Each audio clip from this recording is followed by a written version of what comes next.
Sir Taylor नहीं सुना।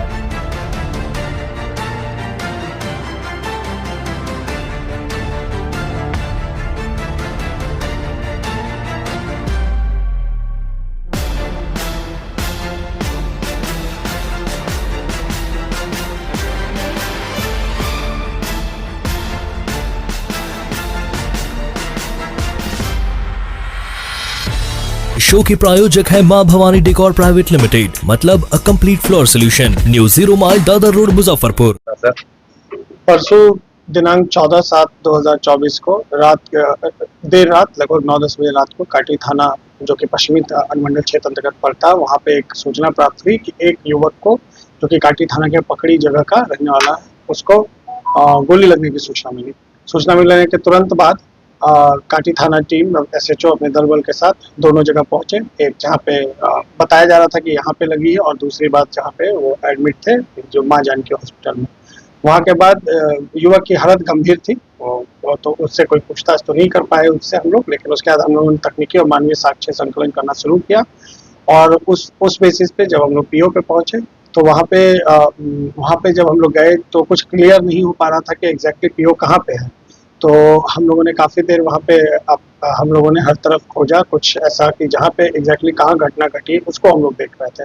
तो हम लोगों को वहाँ पे एक चप्पल मिला, जिस चप्पल पे थोड़ा सा खून लगा हुआ था। हम लोगों ने जब चप्पल पे खून लगा देखा, उसी दौरान हम लोगों के द्वारा, चूंकि ये गंभीर कांड था, तो इसमें हमने FSL टीम को भी बुला लिया था, तो वो लोग भी वहाँ पहुँच गए। उस चप्पल को देखने के बाद हम लोगों ने वहाँ पे और खोजबीन करने की कोशिश की, चूंकि वहाँ पे ब्लड लगा हुआ था चप्पल पे, तो उस पर हम लोगों ने खोजबीन की, और वहाँ पे सामने ही उस युवक का, जिसको गोली लगी थी, उसके भाई का घर था। तो हम लोग उस घर में घुसे, और वहाँ पे जब हम लोगों ने चेक किया, और तो वहाँ पे हमें वो PO मिल गया जहाँ पे ये घटना घटी थी। वहाँ पे एक गन शॉट का जो था वो निशान भी था दीवार पे, और वहाँ पे से कुछ बेडशीट वगैरह गायब था उस रूम से, जिसको कि तुरंत एक्शन लेते हुए FSL टीम और हमारी पुलिस टीम ने उसमें त्वरित कार्रवाई की। और वहाँ पे एक महिला थी, जो कि जिस युवक को गोली लगी है, उसके भाई का नाम है पवन श्रीवास्तव, उसकी पत्नी थी। उस महिला को जब पूरे घर को चेक किया गया, तो पता चला उस महिला ने एक चादर को धोया था। तो और FSL टीम के द्वारा और रिसर्च करते हुए जब इस पर काम किया गया, तो महिला का जो रक्षा सूत्र था हाथ का, उसमें वो ब्लड स्टेन हम लोगों को मिल गया।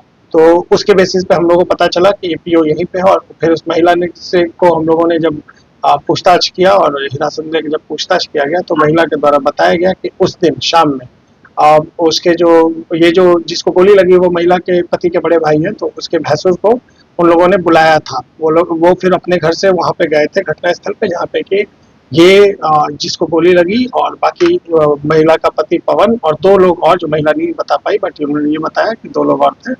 और एक और नाम उन्होंने बताया, दिलीप का। ये इतने लोग थे जो वहाँ बैठ के शायद अपने बैठे हुए थे, कुछ बातें कर रहे थे। उसी में कुछ विवाद हुआ, शराब पीने की भी कुछ बात बताई गई है, जिसमें कि विवाद हुआ, और उसी विवाद के दौरान गन शॉट का आवाज़ सुनाई दिया।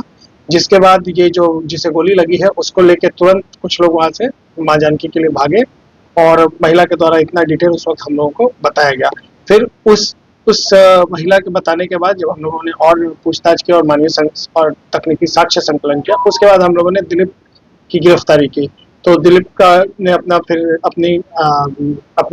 अपनी बातों को स्वीकार किया, अपने गुनाह को स्वीकार किया, और बताया कि वहाँ पे ये लोग 4-5 लोग थे, जिसमें कि एक जिसे गोली लगी, एक उसका छोटा भाई पवन श्रीवास्तव, और दिलीप, और 2 और लोगों हैं, जिसको अभी हम लोग और पूछताछ करके पता करेंगे ये लोग कौन है।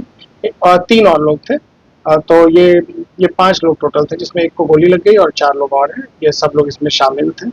उसके बाद हम लोगों ने महिला के द्वारा बताया गया, उससे और पूछताछ की गई, तो बताया गया, तो उसके निशानदेही पे ही हमने, चूंकि वो सारे सबूतों को मिटाने का काम कर रही थी, तो हम लोगों को 2 मैगजीन भी मिला, जो कि उसके घर के नाले के पास से हम लोग को मैगजीन मिला। और उसने ये भी बताया कि उसने पिस्टल भी जो यूज़ हुआ है, पिस्टल संभवतः पिस्टल है, गोली चुकी थी, तो उसे भी हम लोग खोजने की कोशिश कर रहे हैं। जैसा उसने बताया कि उसे भी कहीं छुपाया गया, तो हम लोग कोशिश कर रहे हैं कि वो भी हम लोग रिकवर कर लें। और इसमें हम लोग जो पवन श्रीवास्तव हैं, और जो बाकी जो लोग उनको पकड़ने की, और जो लोग इसमें शामिल, जिसका नाम अभी हम लोग देख रहे हैं, उन लोग को हम लोग पकड़ने की कोशिश कर रहे हैं। वजह क्या रही सर? वजह क्या था? अभी तक वजह बहुत क्लियर नहीं आया है, क्योंकि पवन श्रीवास्तव जो कि इसका मेन अभियुक्त है, वो अभी तक हमारे हाथ नहीं आ पाया है, जो कि जिसे गोली लगी है, जो कि अभी इलाजरत है, वो उसका अपना भाई है। तो एक मुद्दा ये जमीन विवाद का, उन दोनों भाई में आपस में कुछ हो सकता है, या कोई और भी मुद्दा होगा, जो कि तब क्लियर होगा चलो पवन श्रीवास्तव को अरेस्ट कर लेंगे, पर ये क्लियर था कि उसे उसके घर पे बुला के उसके बाद ये घटना कारित की। जो गिरफ्तार हुआ वो कौन? जो गिरफ्तार हुआ उसका नाम दिलीप है, वो भी उसमें वो उन लोग के साथ बैठ के उस 4 लोगों में से पवन श्रीवास्तव का वो पवन श्रीवास्तव का जानने वाला है जो कि वहाँ बैठा हुआ था, वो भी उसमें शामिल है घटना में। क्या चारों लोगों ने मिलकर के या नहीं, चारों लोग उस रूम में बैठे थे, चारों लोग आपस में, वो रूम बंद था जहाँ पे वो लोग अंदर में बैठ के अपनी बातें कर रहे थे और उन लोगों ने मिलकर और ये घटना कारित की है। और घटना कारित करने के बाद जो उनकी पत्नी है पवन श्रीवास्तव की, जिसका घर था, उन्होंने सबूत मिटाने का काम किया, जिसके कारण दिग्भ्रमित करने का काम किया है। और इस प्रकार से अभी बाकी लोग की गिरफ्तारी हम लोग करेंगे। पवन की गिरफ्तारी के बाद हम लोग को और भी पता चल जाएगा। बट फरार चल रहे हैं। हाँ, पवन फरार चल रहे हैं। की भी गिरफ्तारी हुई है। जी, एक महिला की गिरफ्तारी हुई है, पवन और उन्हीं की निशानदेही पर फिर किसकी गिरफ्तारी हुई है, दिलीप की। अभी तक कितने गिरफ्तार हुए? 2 गिरफ्तारी हम लोग कर चुके हैं और संभवतः इसमें कम से कम 3 लोग और शामिल हैं। छोटू श्रीवास्तव करते थे क्या? उनका छोटू श्रीवास्तव का जो अभी तक हमने पता किया है, वो उनका अपना वो कुछ जमीन का भी कारोबार करते थे और चूंकि अभी वो इलाजरत है और उनकी स्थिति थोड़ी ज्यादा नाजुक है, तो ज्यादा हम लोग उनके बारे में भी उनसे पूछताछ, उनसे और उनके परिवार से बहुत